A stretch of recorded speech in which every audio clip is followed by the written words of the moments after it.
Hello everyone, welcome to the video online class for 10th CBSE. Two stories about flying, third chapter. Guys, in this chapter there are two parts. The first one is his first flight and the second one is the black aeroplane.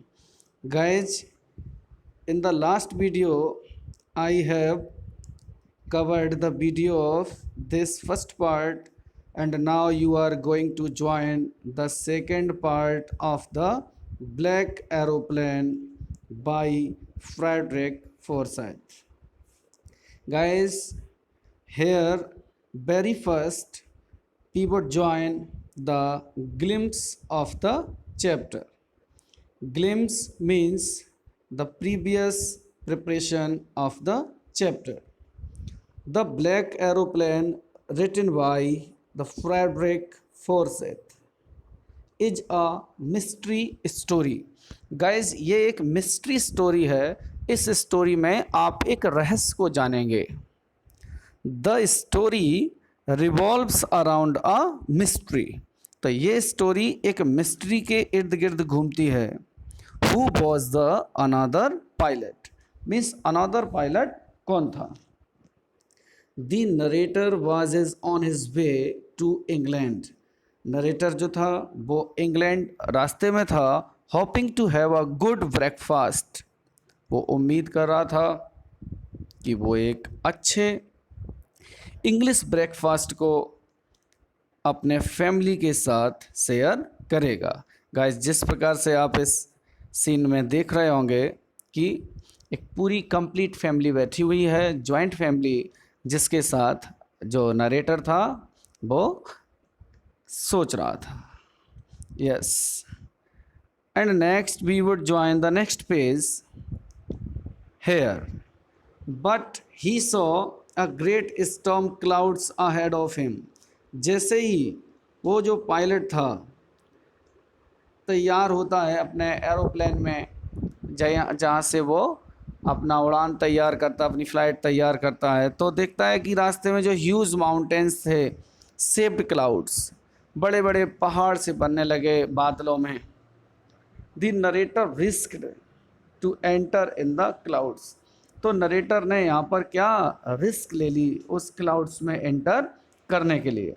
जिस प्रकार से guys हम समझ रहे होंगे यहाँ risk to enter, तो जीवन में किसी भी काम को करने के लिए हमें एक रिस्क एंटर करना पड़ेगा.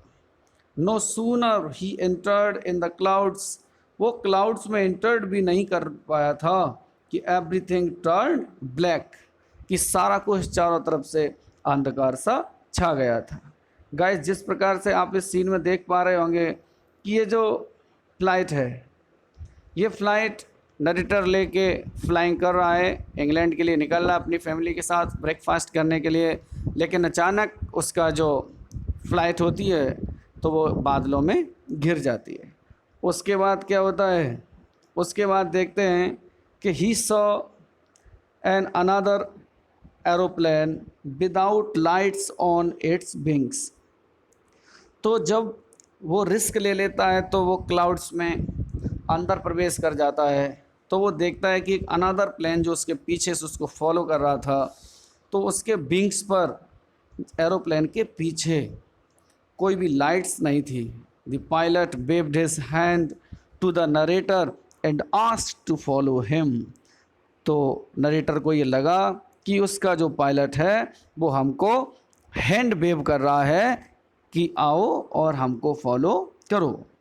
The narrator followed the pilot of the another aeroplane as his compass radio went off. तो फिर क्या होता है कि नरेटर ने उस एरोप्लेन को और उस पायलट को पीछे तक कवर किया, और बहुत दूर जाने के बाद देखता है कि उसका जो कंपास होता है, जो रेडियो सिग्नल होते हैं, जो उसका कंट्रोल रूम से जो कनेक्टिविटी होती है, सब कुछ डिस्कनेक्ट हो चुका था. पायलट पूरी कोशिश किए जा रहा था कि किसी प्रकार से जो रेडियो कनेक्टिविटी है वो कनेक्ट हो जाए, ताकि हम किसी एक रेडियो स्टेशन से कनेक्ट हो जाएं। बट इट वॉज इम्पॉसिबल, और जो जहाज़ में फ्यूल था वो भी ख़त्म हो चुका था। इस प्रकार बहुत रिस्क लेने के बाद भी there was not enough fuel in his tank with the help of another pilot. दूसरे पायलट की सहायता से ही लैंडेड सेफली, वह बहुत सुरक्षित लैंड कर गया। When he went to the receptionist, और जब वो रिसेप्शनिस्ट के पास जाता है टू थैंक द पायलट, जब वो देखता है कि वो पायलट भी लैंड किया होगा सेफली, तो वो रिसेप्शन पर जाता है उस पायलट को थैंक करने के लिए। तब उसको इन्फॉर्म किया जाता है, कहाँ पर? रिसेप्शन पर। गाइस आप ये रिसेप्शन देख पा रहे होंगे।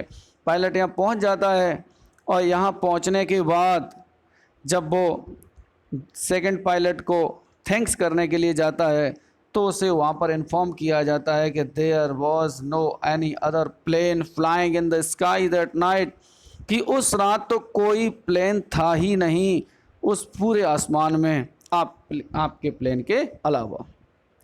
तो गाइज स्टोरी यहीं पर लास्ट हो जाती है कि फिर he was surprise to know that who was the other pilot and other plane, but it is a mystery.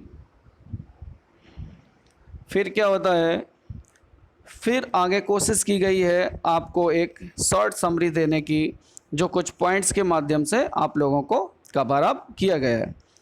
तो डैकोटा एरोप्लेन, जो ओल्ड डैकोटा एरोप्लेन था, पायलट जिसको उड़ा रहा था, मिडनाइट की बात थी, पेरिस टुवर्ड्स इंग्लैंड, तो पेरिस इंग्लैंड से होकर जा रहा था।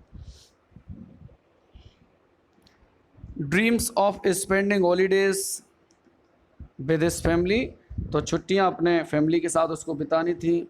एक सुबह अच्छा सा उसको ब्रेकफास्ट करना था, और अनफॉर्चुनेटली वो एक ब्लैक क्लाउड्स के अंदर जाकर फंस जाता है। Compass, radio and other instruments turn dead, तो जो कंपास और इंस्ट्रूमेंट्स होते हैं वो सब क्या होता है, वो सब इंड हो जाते हैं, वो सब काम करना बंद कर देते हैं। Suddenly he notices a black aeroplane in front of him, suddenly वो महसूस करता है कि एक ब्लैक एरोप्लेन उसके सामने से गुजर रहा है। The pilot of the plane instructs him to follow, तो पायलट जो प्लेन का होता है वो उसको इंस्ट्रक्ट करता है।